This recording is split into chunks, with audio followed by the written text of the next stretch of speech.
Alors, quelle plateforme choisir pour investir en bourse au Canada? Tout de suite derrière le générique.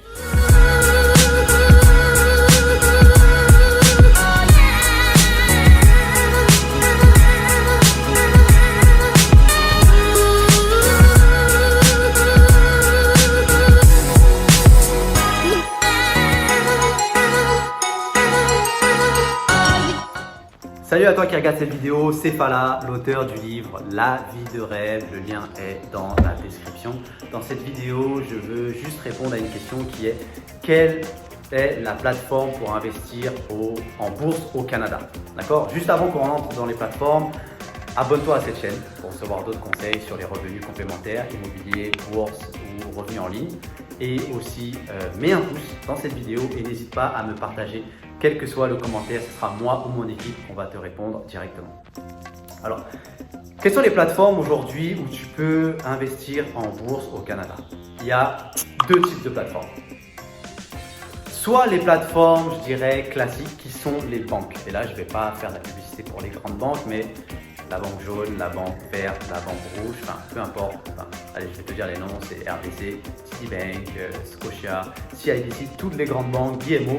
Tu peux aller t'ouvrir un compte de placement et investir en bourse, que ce soit le CELI, le REER, le compte pour les enfants d'éducation ou le compte justement, un compte cash non enregistré. Ou alors tu as ce qu'on appelle des plateformes d'investissement spécialisées que moi personnellement j'utilise, qui sont les plus connues: Questrade, Wealthsimple, après on a iScotia, iTrader, il y en a d'autres. Et moi personnellement j'utilise Questrade. La grosse différence là-dessus, ce sont d'abord les frais.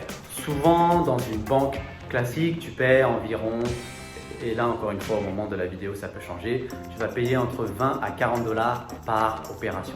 À chaque fois que tu achètes, à chaque fois que tu vends, tu vas avoir un frais de 20 à 40 $. Alors que dans les plateformes spécialisées, ça peut aller de 0 à 10 $. Moi personnellement, sur Questrade, chaque opération me coûte entre 5 à 10 $ seulement. D'accord? Donc si j'investis ne serait-ce la somme de 1000 $, ça me fait, et que j'ai un frais de 10 $, c'est vraiment minime. Okay. Après, c'est sûr que si tu investis une somme à 100 $, mais tu vois que tu fais ça dans une banque à 30 $, c'est quasiment 30% de frais. Donc ça, c'est super important parce qu'il faut regarder les investissements à long terme. La deuxième chose aussi pourquoi je fais ça, c'est que aussi souvent dans les plateformes comme celle que j'utilise, Questrade, je te mets un lien d'affiliation en dessous où tu vas toi pouvoir gagner 50 $ sur tes premières opérations. C'est que par exemple, lorsque j'achète avec Questrade mes index boursiers, il n'y a aucun frais à l'achat. D'accord? Encore une fois, je te mets le lien dans la vidéo, je te l'annonce, c'est un lien d'affiliation, que tu l'utilises ou que tu ne l'utilises pas. Je veux rester transparent avec toi. Donc, et aussi après, je trouve que moi personnellement, en termes de facilité d'utilisation, voilà, moi j'ai utilisé Questrade, j'ai beaucoup de mes étudiants qui utilisent Wealthsimple, donc je te laisse choisir pour toi selon ta vision, selon justement tes préférences, quelles sont les plateformes. Donc soit une plateforme d'investissement classique de banque, ou soit ces plateformes d'investissement spécialisées. Donc, avant de finir la vidéo, encore une fois, tu as le lien pour l'affiliation Questrade. Tu as aussi le lien en dessous si tu veux vraiment aller plus vite, ma formation Place et Gagner, où je t'invite à toucher tes premiers dividendes en moins de 60 jours. D'accord? Où là, je vais t'accompagner sur le système bancaire canadien, comment analyser une action, quels sont les comptes d'investissement que tu peux utiliser et pourquoi moi je l'utilise de cette façon.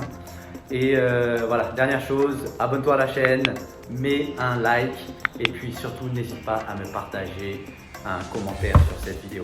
Voilà, donc c'était Fala, l'auteur du livre La vie de rêve, et je te dis à très bientôt, à ton succès. Ciao.